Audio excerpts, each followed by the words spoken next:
Welcome, everybody, to the Patrick Carr Show. This is another monologue here, and it's a time where we get to talk one-on-one with one another, hopefully bring some value into your life. We try to do this because, well, we want to make people better people. Things that I have struggled with, things that I've overcome. Hopefully I can use some of those insights to help you not to have to struggle with those things or to have to go through what I have. Now, with that in mind, today is all about life lessons, some things that I have taken away from the past 365 days that, in my opinion, have helped to improve myself and my business. Now, some of these are things you may have already accomplished, or maybe you're struggling with them right now. But I'm going to give you a little bit of insight as we go through some of these lessons of the last 365 days, what I've learned and what I've taken away from them, and hopefully you can apply them to your life. Then the first thing that I've learned is this: it's okay to be wrong. You know, one of the things that I think when you become an entrepreneur is that you believe that you have to make the right decisions all the time. You have to always be the manager, director, or you have to be the owner of a company that does things right all the time. I used this example in a previous episode, but if you want to be an all-star in baseball, 3 out of 10, and you're the man, you're going to be in the Hall of Fame. And the same thing is a lot true when it comes to any business. You're going to be wrong more often than what you're going to be right.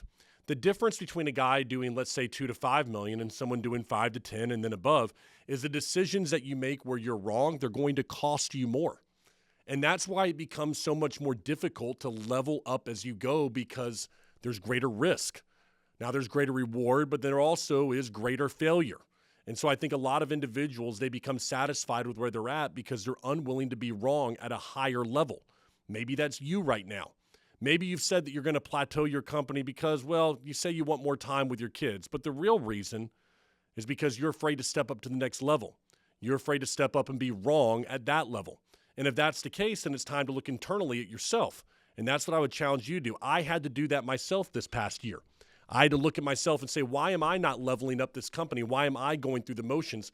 And I said, it's because I was unwilling to step out and be uncomfortable, because I was afraid of the judgment of other people, because I didn't find myself to be worthy enough of love in this world.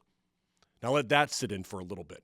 Now, if that's the case, then we have to ask the question of what can we do to be more worthy in this world. And I think it comes down to a few different things, but I've talked about it in previous episodes, and keeping promises that you make to yourself and becoming somebody that you actually love. But I had to learn to do that. And so the first thing is that it's okay to be wrong, and to understand that the bigger you get in your company, the more people, the more responsibility. All that wrong means is that, hey, you're going to affect more people. It doesn't mean that you give in. It doesn't mean that you go ahead and give up. And that's the next lesson that was taught to me, is that it's okay to fail, but it's not okay to give up. I want you to think about that. It's okay to fail, but it is not okay to give up in this world. Each and every one of you tomorrow are going to wake up to things, and things are going to happen to you this week that you didn't expect. Some tragedy is going to hit in your life. Life is not always going to go like we want it to. I wish it would, but boy, would it be boring if it did. And so when that happens and life knocks you down, it's okay. It's okay to try something and to not get it. It's okay to go after that dream and to not achieve it, but it is not okay to give up. And so I learned that lesson. It was taught to me by Samantha, and she said, hey, listen, when somebody in your life gives you permission to do that, it's so powerful. And I ask you to give yourself that permission today, because it was such a wonderful lesson for me to learn, because I surely continue to fail, but I don't have the permission to give up on myself today. Next thing I would tell you is this, is you can try everything. You can try to be right, and you can still fail. I just alluded to it, that it's okay to give up.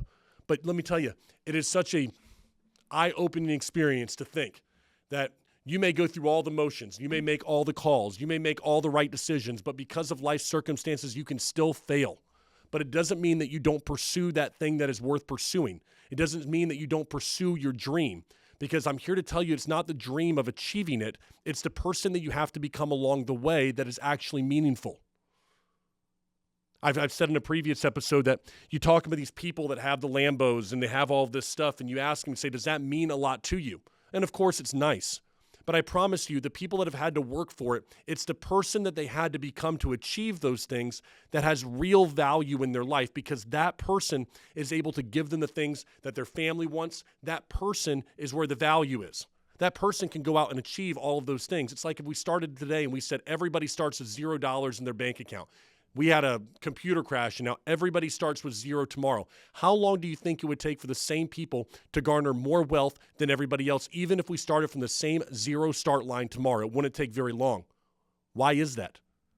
because they've acquired the skills to get to that point that they could use tomorrow to get more money, to live a more fulfilling life. It's not the actual thing at the very end. It's the person that you have to become.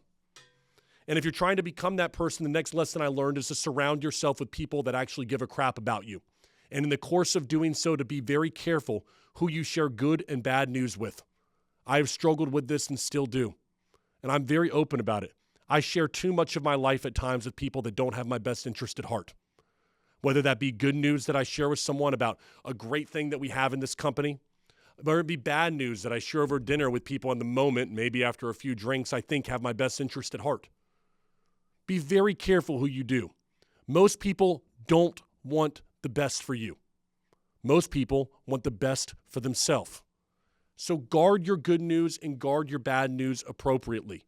I've really much, and the good news is one that you really have to watch, because you'd think that good news is something you want to share with everyone. Be very careful who you share both with. The next lesson I learned this year is to enjoy life's simple moments. Some of the most simple things that I've had this year, or some of the most joyful things I've had, have been the most simple, I should say. They've been taking a car ride with dogs and enjoying the sunset. These simple, almost cheesy things that I like, but have been the most joyful. It's not when money hit a bank account or a number was hit that we needed to hit or closed a deal or a video was created at Blue Collar Media Group. It was the joy that I saw a client get from a video that we created. It was being able to tip somebody and see that change their life. It was being uncomfortable and doing something today that I didn't want to do, waking up the following morning and going, man, I'm really happy I did that. Look at myself. I'm becoming better, just a little bit better. It was time that I spent with people that I love. Joy, moments, laughter. I've said in a different episode that the time we have on this earth is so finite, and we all have an hourglass that's been tipped over right when we're born, and some of us have no idea how much sand is left at the very top of that hourglass, do we? For some of us, it's a lot. Some of it's just about to run out. Life is so finite.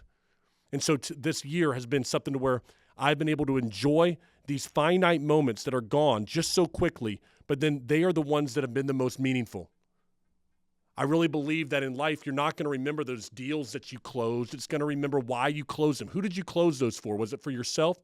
Or was it to give your life a great life to your kids and your family so that you could go on that vacation, play in the pool and on the beach with your kids and enjoy those moments that actually do mean something in this world?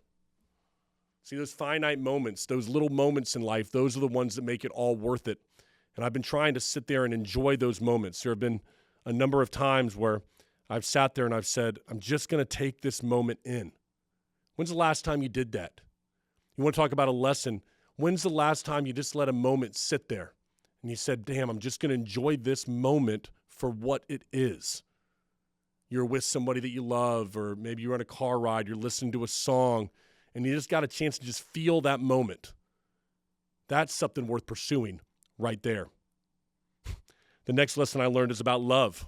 I think it's a very interesting one, everybody. And that I've read this written down here as I was writing it before the show here. Love is about grace in moments that it's undeserved. And I've learned a lot about love this year. And it's a real interesting thing. We don't cover a lot on this show. But grace.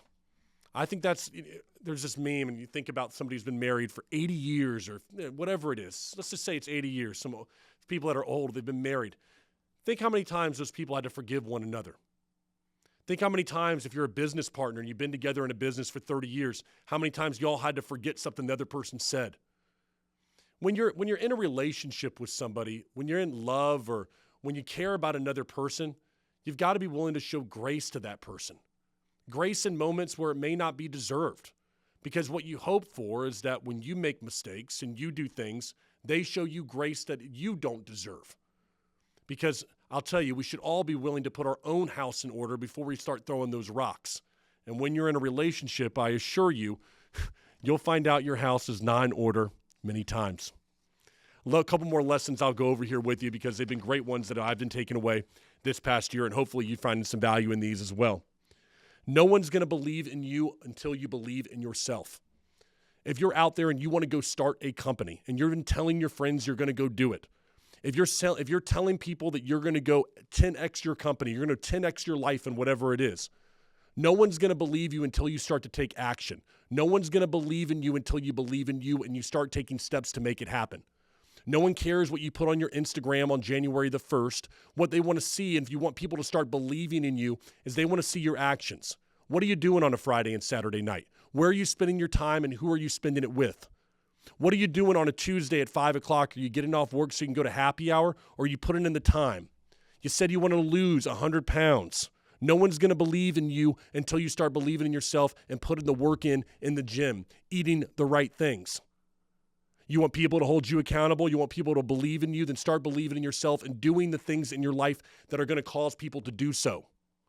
You say you're going to lose 100 pounds, but then, hey, listen, you're not doing the work. Show me the video of you at the gym. That's great. Take pride in what you're doing and the decisions that you're making. Show people that you're taking action, and then people will begin to believe in you. Now, we've talked about this in a different episode. First, they'll doubt you, but then they'll believe in you with time. When you pursue something meaningful, people that you love will support you. And the people that don't, well, just as we said, they're going to doubt you. So we use that example that we just used right now about 100 pounds that you want to lose. The people that love you are going to support you in your journey. And the individuals that don't, you'll find that they doubt you. You'll find that those people disappear. You'll find that those people find a way to make little jabs at you about what you're doing. And I'm telling you, you're going to make those people uncomfortable. And you can't listen to those people. Don't let somebody else dictate the story in your head of how you feel about yourself. Don't let somebody else minimize your dreams or take them away. You are the author of your own book, your own story.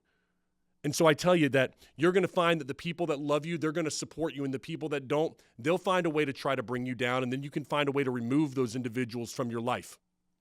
And the last thing I want to tell you about, I've had Samantha told me this. Care about the person that's in front of you. You know, I've had a habit in my life of going through, whether it be buying a coffee or, I don't know, going to a networking event and talking to a person in front of me and only saying, how you doing, without even giving a crap about what the answer was. All I wanted to know is, what can I get out of this person? How can I get out of the conversation quickest? How can I tell them more about me? How can I find a way to get something out of the relationship right here? But I'm telling you, the most powerful relationships you're going to form in your life are when you care about the person that's in front of you, when you genuinely care about people, about their well-being, about how they really are doing. And it's amazing to me, the more I care about other people, the more that they begin to care about my well-being. The more we begin to actually live a life that actually has some meaning back and forth with one another. I think that's a really great thing. And so if you've gone through and you're wondering why your relationships in your life are more surface level right now, why you haven't been able to build relationships with employees, maybe you haven't built a relationship right now with your husband or wife, you've let it fall to the wayside, ask yourself if you're caring about them, if you're caring about what they're saying day in, day out. Or are you just trying to get by? You're just trying to get out of the conversation, to go through the motions that you have to go through with employees, with deadlines, with your marriage, with your kids. Maybe take a second, as I said a minute ago, and care about those small moments that you have, but at least care about the individual that's in front of you and how they are really genuinely doing. At Blue Collar Media Group, and there have been people with the media side that will ask us, what kind of video should I create, and what should the hook be, and what should we do? What kind of videos are going to get the most views and are going to sell the most product? And one of the things I begin telling people these days is, why don't you just do content that helps people? Why don't you genuinely give a crap about another person? If you've got a product that is really great, why don't you just speak to that? Why don't you just speak to how you can make their life easier and better? Why don't you help them with something to make them, the narrative in their head, a little less painful? I mean, about the only thing on this life I feel like that is guaranteed is that there is going to be pain. There is going to be suffering. And so if you have the ability, just by talking to a person, to ease that suffering and ease that pain within them, then do it. We tell people to create content, man, that is meaningful, and that means to make somebody's life genuinely better and to approach it from that perspective. That's all we try to do on this show.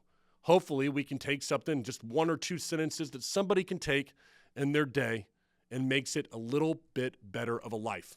Maybe it makes life more bearable, brings more joy. And I think that's something worth pursuing. So those are some things in the last 365 days I've been dealing with, some things that I've hopefully, I'm still in pursuit of, but gotten a little bit better at.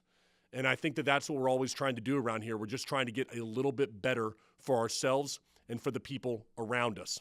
If you like what we're doing right here, we do these monologues, well, pretty much every week. And so please stop in, see them again. It's all about trying to bring value into your life with lessons that I've learned and some things that I've been through. And hopefully, like I said, it makes you a better individual.